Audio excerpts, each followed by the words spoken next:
오늘은 박성룡 시인의 과목, 과일나무라는 의미를 가지고 있는 과목이라는 시에 대해서 살펴보도록 하겠습니다.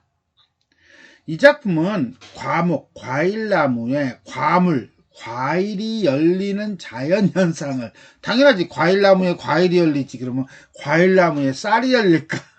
하여튼 간에 보통 사람들이라면 그냥 지나칠 수 있는 것에 대해 관찰을 한 후 그것에 대해 경이로움을 느끼는 화자의 모습을 형상화한 시입니다.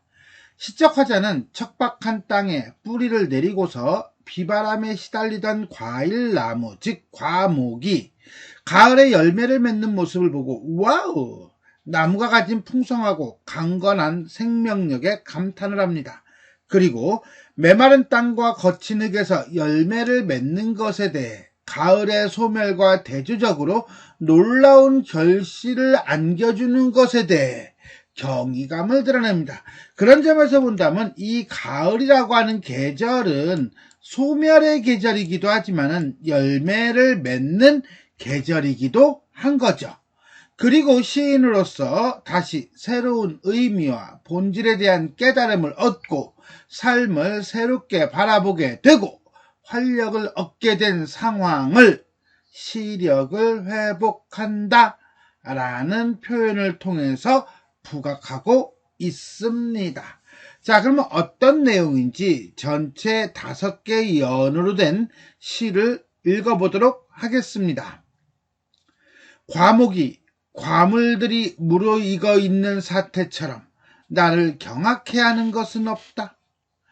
뿌리는 박질 붉은 황토에, 가지들은 한낮 비바람들 속에 뻗어 출렁거렸으나 모든 것이 멸렬하는 가을을 기려 그는 홀로 황홀한 빛깔과 무게의 은총을 지니게 되는 과목에 과물들이 무르익어 있는 사태처럼 나를 경악해 하는 것은 없다. 흔히 시를 잃고 저무는 한 해 그 가을에도 나는 이 과목의 기적 앞에 시력을 회복한다. 전체 5개 연으로 되어 있지만 각 연이 2행씩 이루어져 있네요. 그리고 이렇게 가을을 기려 그는 홀로 황홀한 빛깔과 이런 식으로 행간 걸침이 나타나고 있다는 거, 이런 것도 챙겨놓고 들어갈 수가 있겠습니다. 자, 그럼 한행 한행 한 구절 한 구절 살펴보도록 하겠습니다. 과목이 과목 과일나무가 과일들이 무르익어 있는 사태처럼, 이때 사태, 일의 형세, 일의 모양이란 뜻이거든요. 어떤 상태라고 하는 말을 써야 되는데 무르익어 있는 상태처럼 이렇게 해야 되는 것을 극적이고 과장된 표현을 쓰다 보니까 어때? 사태라고 썼어. 그러니까 좀 앞뒤가 좀 맥락이 좀 안 맞아. 좀 어색하기는 해요. 그러나 이걸 또 우리는 좋게 본다면 뭐라고 볼 수도 있다. 참신한 표현이라고 볼 수 있다. 굳이 한자어를 사용해서 되게 낯설게 느껴지게 하네요. 그거는 여기서 한 번 더 나와요. 나를 경악해 하는 것은 없다. 원래 경악이라는 말은 깜짝 놀라다 이런 뜻이거든요. 여기다 제대로 쓰려면 아마 나를 감탄케 하는 것은 없다 이렇게 쓰는 게 맞을 거예요. 근데 여기도 마찬가지로 극적이고 과장된 표현으로 화자의 어떤 정서적인 충격이나 어떤 기쁨을 나타내는, 즉 감정이 직접적으로 제시되는 부분이다 라고 보시면 돼요. 또 하나, 없다 뭐 이런 식으로 단정적 표현을 쓰고 있다는 것은 그만큼 과일나무에 과일 열매가 무르익은 것에 대해 놀라고 있다라는 것을 보여주고 있습니다. 1년은 결국 과일나무의 결실에서 느끼는 경이로움 정도로 보시면 되겠네요. 2연 보겠습니다. 뿌리는 박질 붉은 황토에, 가지들은 한낮 비바람들 속에 뻗어 출렁거렸으나, 좀 전에 우리는 여기서 한자를 쓸데없이 써가지고 낯설게 한다라고 했는데 여기서는 한술 더 떠요. 덕질이라는 단어를 우리가 척박한 메말라 있는 상태 뭐 이렇게 이해를 하는데 원래는 사전에 이런 단어가 없어요. 그러니까 시인이 만든 말이에요. 하다 이제는 뭐해? 이 정도까지 가고 있어요. 자, 붉은 황토라든가 비바람이라든가 이런 것들은 이 과일이 열리기 매우 안 좋은 그런 상황과 조건을 만들어주는 일종의 시련이나 고난을 의미한다면 가지들은 비바람 속에서 출렁거린다라고 할 때 이때 출렁거리다라고 하는 것은 이러한 고난과 시련과 고난을 겪고 있는 모습을 구체적으로 형상화한 것이다. 이렇게 보시면 되겠습니다. 이연은 과목이 겪는 고난과 시련. 3년 보겠습니다. 모든 것이 멸렬하는 가을을 기려 그는 홀로 황홀한 빛깔과 무게의 은총을 지니게 되는. 이제 지쳤다. 이제는 더 이상 얘기 안 할래. 멸렬이라는 단어는요, 찢기고 흩어져서 완전 형태를 잃어버린 거야. 모든 것이 사라지는 가을이야. 그러니까 이 가을이라고 하는 계절은 결국 뭐야? 모든 것이 사라지는 계절이네. 한마디로 소멸의 계절이다. 이렇게 보시면 되겠고요. 상실의 계절이다. 떨어짐의 계절이다. 이렇게 보시면 될 거예요. 그는 홀로, 그가 누군데? 과일나무 의인법을 쓰고 있죠. 황홀한 빛깔과 무게의 은총을 지니게 되었네. 여기서 말하는 황홀한 빛깔과 무게의 은총이라고 하는 것은 한마디로 과목이 겪는 결실. 그건 뭐예요? 과일이죠. 그 과일을 신이 준 은총이라고 표현하고 있는 것입니다. 이런 점에서 본다면 이 시는 분명히 가을을 상실과 떨어짐의 이미지로 보고 있기는 하지만 그러나 뭐야? 과일이 익는 결실의 계절로 보기도 합니다. 이런 점에서 볼 때 가을의 이중적 속성이 드러나고 있다. 이렇게 볼 수 있겠네요. 3년 소멸의 계절인 가을에 결실을 맺는 과목. 4연 보도록 하겠습니다. 과목의 과물들이 무르익는 사태처럼 나를 경악해 하는 것은 없다. 잠깐. 이거 1년에 있던 내용 그대로 반복하고 있는 거죠?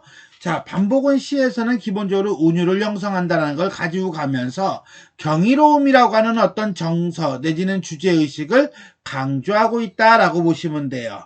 그래서 이 경악이라고 하는 것은 와우 경이로운데 대단한데 이런 거예요. 그래서 사연은 과목의 결실에서 느끼는 경이로움.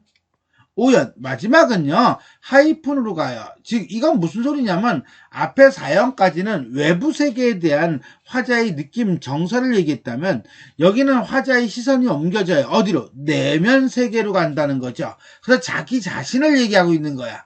시를 잃고 저무는 한해 그 가을에도 해가지고 화자 내지는 화자의 처지가 드러나는데 화자는 아마 시를 쓰는 사람인가 봐요.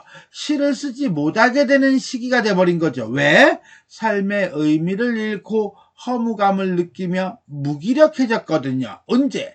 가을에. 그런데 그 와중에도 과물을 열리게 하는 이 과목의 기적 앞에 어떤 척박한 환경을 이겨내고 결실을 맺는 이 모습을 보고 화자는 시력을 회복합니다.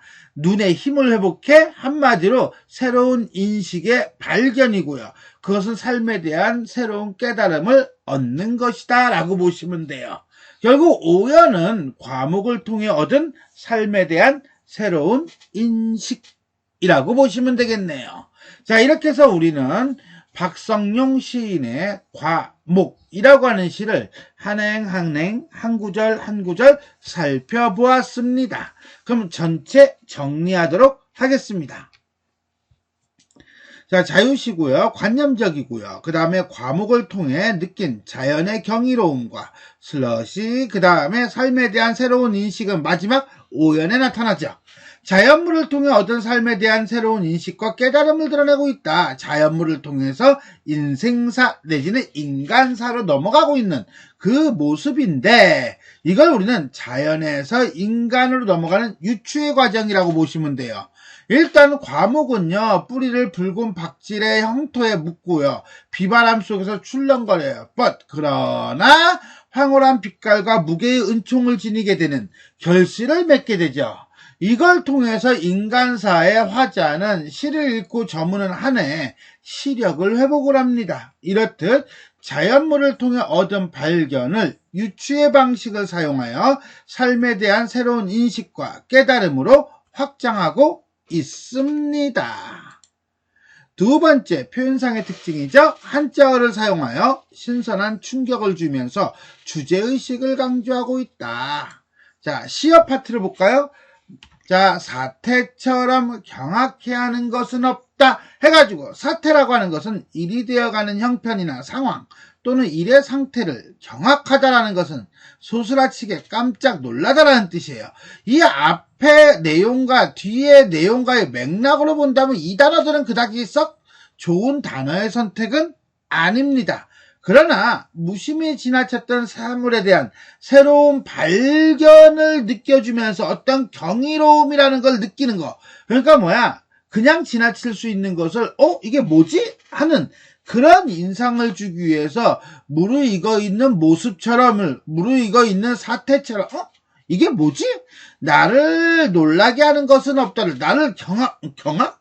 이 단어가 뭐지? 해가지고 독자에게 강렬한 인상을 주고 시에 주목하게 하는 효과를 줍니다. 뿌리는 박질의 황토에 할 때 박질은요, 원래 사전에 없는 단어라고 그랬죠? 그러니까 갈 때까지 가는 것 같아. 아주 그냥 단어를 만들어서 이렇게 이제는 이 시에다가 사용하고 있는 모습을 볼 수가 있습니다. 반복법이에요. 1년과 4년을 이렇게 반복을 합니다. 자, 그래서 1년을 뭐해서 4년에서 사자를 이렇게 써야겠죠. 반복함으로써 화자가 과목에서 느끼는 경이로움과 깨달음의 충격을 강조하고 있다라고 보시면 됩니다. 정서는요, 여기죠. 나를 경악해 하는 것은 없다. 직접적으로 서술하면서 어떤 자연에 대한 경이로움을 드러내고 있다라고 보시면 되겠습니다. 자, 이렇게 해서 우리는 오늘 박성용 시인의 과목이라는 시에 대해서 살펴보았습니다. 자, 지금까지 내용이 도움이 되셨다면 좋아요와 구독 버튼 눌러주시고요. 알림 설정 부탁드리겠습니다. 수고하셨습니다.